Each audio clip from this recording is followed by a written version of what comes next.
The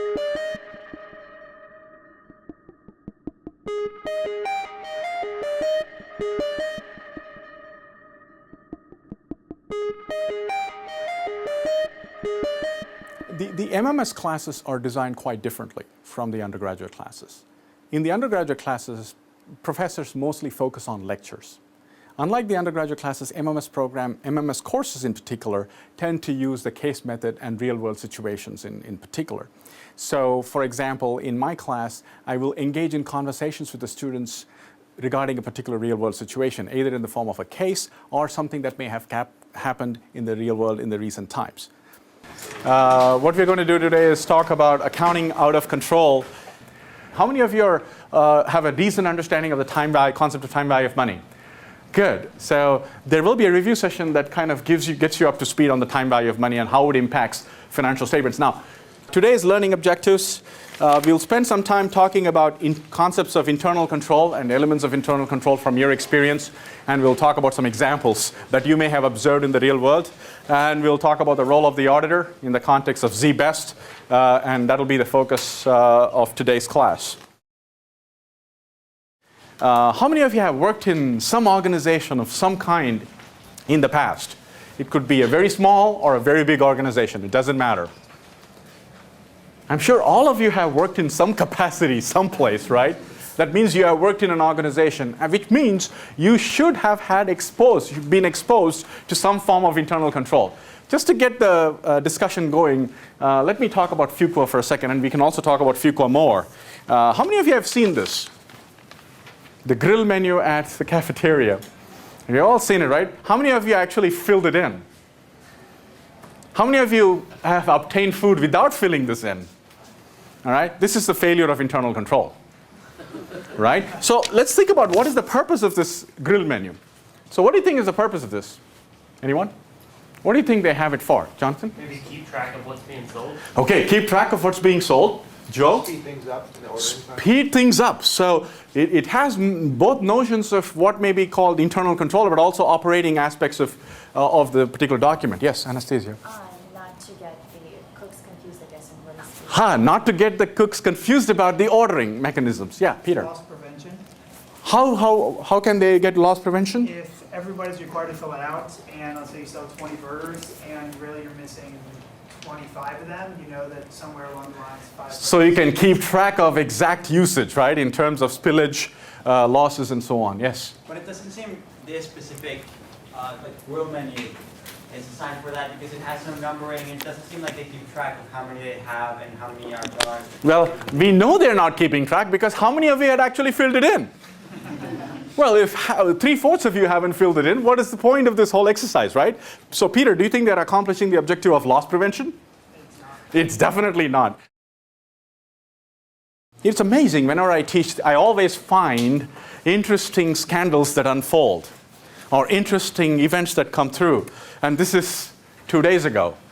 HP CEO quits in scandal. This was Saturday, right? On Friday evening, this was hot news. What did he do? Anyone know? Yes, Chloe? He spent money on a woman. Spent money on a woman? That seems very scandalous, right? Spent money on a woman. What? How much money did he spend? How much was it? Anyone remember? Yeah, $15,000, $20,000. I don't think that's worthy of spending money on a woman, right? I would love to have seen some millions of dollars being spent. So, who's this woman and what is this connection here? Let's understand that a little bit more. Yeah. Outside contractor. She was an outside contractor, and what was improper about this? I mean, of course, don't you think that businessmen take contractors for a business dinner?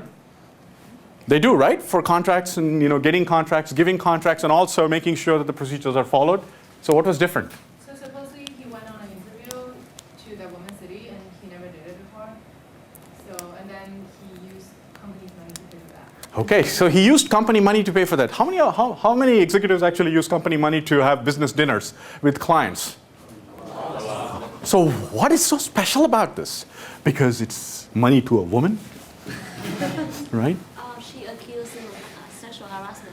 This is the problem, right? She accused him of sexual harassment. And by the way, when you go to business dinner, How many of you have gone to a business dinner and you had to submit receipts? Did you, as part of your documentation, did you submit any receipts of expenses? I had to. Okay, so what did you do when you had, okay, dinner, let's exclude the wine and food, and what did you disclose in your expense report?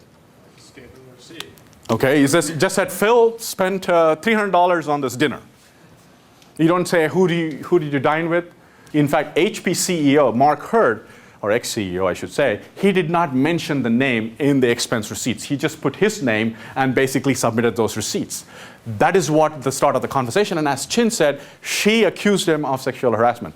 Apparently there was no sexual relationship involved, but anyway, that's besides the story. The point is, all of this happened for the lack of proper documentation and the failure of the internal control to catch that. So what do you think is the auditor's responsibility for detecting fraud? 5%, 15%, 30%, 50%, 75%? What do you think? What is your view? Jojo? 5%? Why do you think that? The auditors have a direct motivation not to detect fraud, or they won't get the business. Okay, so we talked about auditors doing a lot of transaction analysis, right?